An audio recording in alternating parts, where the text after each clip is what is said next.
What's up, everyone? John Rettinger from Techno Buffalo here. Android phones are coming out faster than Reese Witherspoon movies, and it's hard to find the best phone for you. We've got one of the latest flagship models from HTC. This is the One X. It's the international version rocking Tegra 3, meaning there are 4 cores of power underneath here. This phone comes with a lot of hype. Let's go ahead and dig in and see if it lives up to it.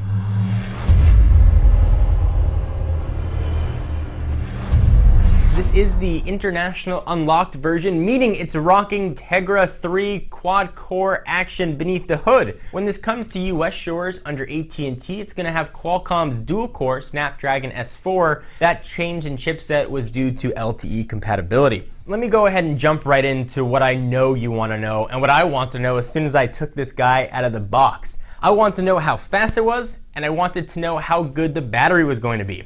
This phone is blistering fast. It's running Android 4.0 Ice Cream Sandwich with HTC Sense 4.0 as well. This is running quad-core Tegra 3 with a 1.5 gigahertz clock speed. There actually is a lower clock speed 5th companion core in there that does a lot of the background processes and some of the light lifting. This is the fastest Android experience I've ever used, and I've pretty much tested almost every Android phone on the market. You look at something like HTC Sense, which is pretty resource and processor heavy, you would never notice it by how buttery smooth it is on the One X. Opening applications is extremely fast. This is a combination certainly of Google's ice cream sandwich code coupled with the raw speeds. But I know what you want to see. I know my audience. You want to know benchmarks. The first benchmark that I ran was Quadrant, and it had a Quadrant score of 4,934. Now, Quadrant's not the most scientific way to score phones. It doesn't take advantage of some of the multi-threading that Tegra 3 has, but it is something that I use throughout all of my phones, so it does keep it consistent.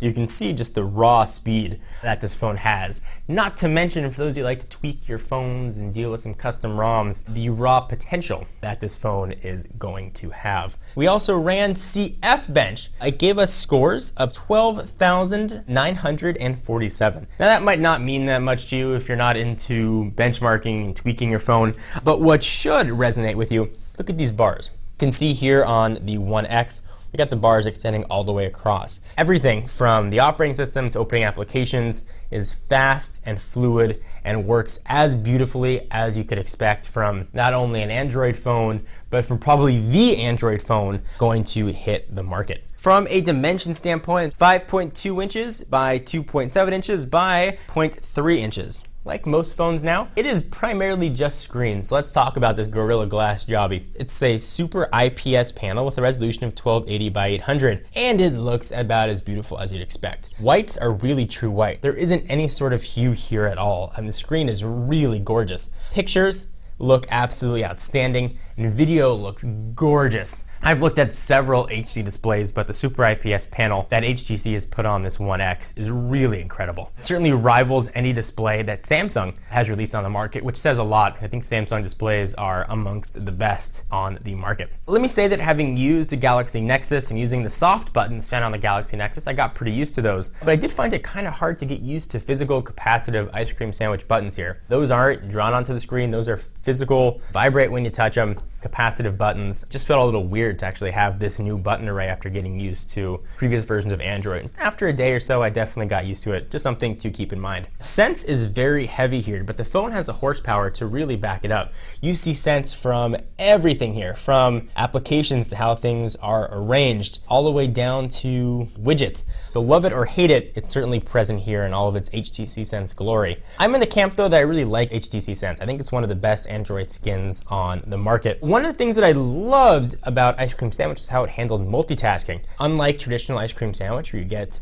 a vertical array of applications, you can swipe them off to close to the right. We've now got one application at a time here, which is great for seeing a larger picture of what you have open, but you can't see a lot of applications on one screen. It's hard to see what's next to it. You have to keep scrolling. It's extremely smooth, but I wish I could see more on just one screen. Then to close it, you can just swipe off. Folders are here as well, built into the operating system. We'll go ahead and take Quadrant, we'll drag it into Gallery, and then boom, I've got a folder. You want to go ahead and open that up, go ahead and drag stuff right out.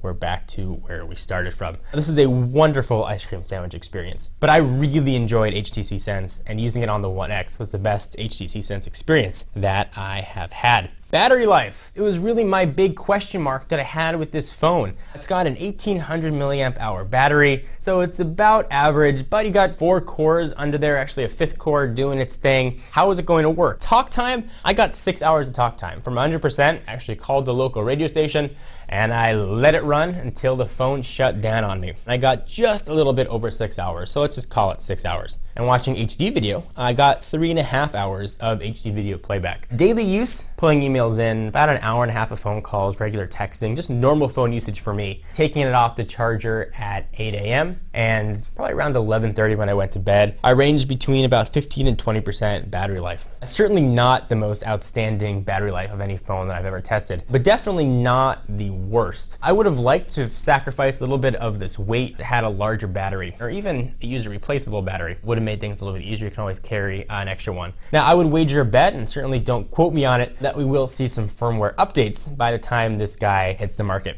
And speaking of firmware updates, let me go ahead and show you what this is running. So it's running Android 4.0.3, HTC Sense 4.0. By the time this hits market, that might be a bit different. Hopefully we'll see some improvements in battery life. HTC has been known for build quality, and the One X seems to put all of their build quality skills and reputation they've had in the past into an incredibly beautiful to hold package. Everything from the soft touch back to the buttons on the side make this phone feel of the highest quality. This is the best feeling phone I've seen on the market since the iPhone 4S. I'd even say this has a better feel to it. Definitely something that you're going to want to try and get your hands on.